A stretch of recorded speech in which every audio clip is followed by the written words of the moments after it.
So at this point, we've got the Tahoe back together. We've started it up and we've begun the tuning process.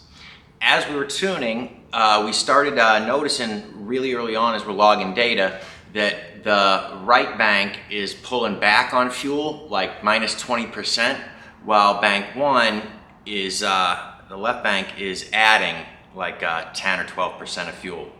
This incredible difference between the two banks fueling and walking out to different places makes it next to impossible to set up an accurate tune, right? Because both banks aren't really splitting a difference. There is likely a failure on one bank and one bank is correcting for it and the other bank really isn't. So there's no real way to create a good tune when you have this condition present.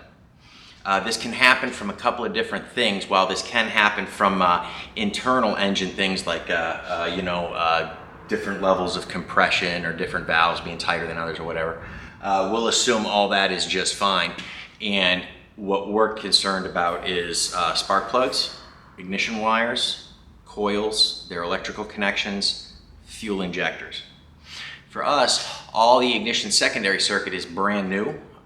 We got MSD wires, we got AC Delco plugs, and I've used dielectric grease and I put everything together right. I gap all my plugs before they go in. So we have no real reason to suspect a failure with the ignition circuit.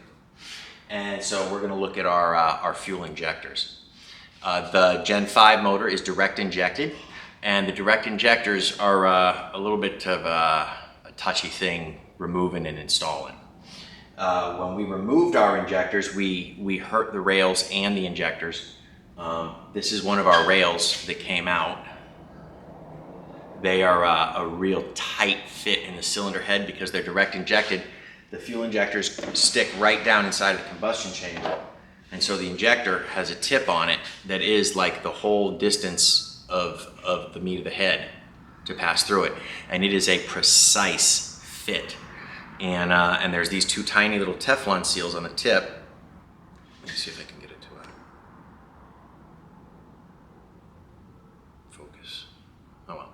There's these two tiny little Teflon seals at the tip that you have to expand to put on, and then they're supposed to be shrunk back down, and they can easily get messed up going into the ports.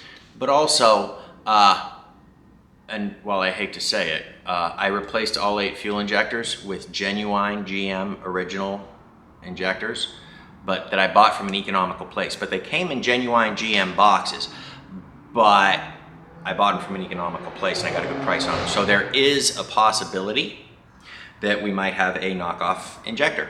It doesn't look like it. The injectors that we got are labeled on the injector, identical to these, with the LT1 2014 Stingray part number on them.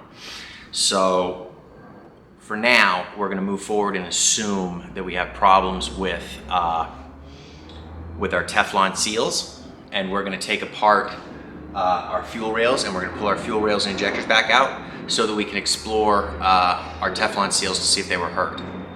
One last thing that we did as a diagnostic step before we pulled the intake back up is we went over with the snap-on scan tool and we started looking at our misfire monitors, and we understand that on bank 1 we're logging misfires on cylinders 3 and 7, and on bank 2 we're logging misfires on cylinder 6.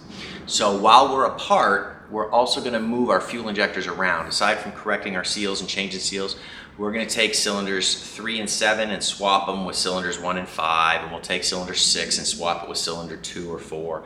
And then when we go back together, we'll see if the misfires move, or if they stay, or if they go away. If they go away, it was just a Teflon seal issue.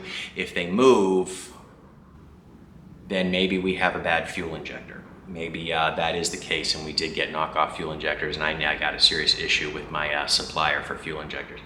But like I said, at this point, all we can do is test and see what we got. The rails are about to come out. We hurt the first rails coming out, so I really want to show you our new tooling and how we're getting the Gen 5 fuel rails out without hurting them.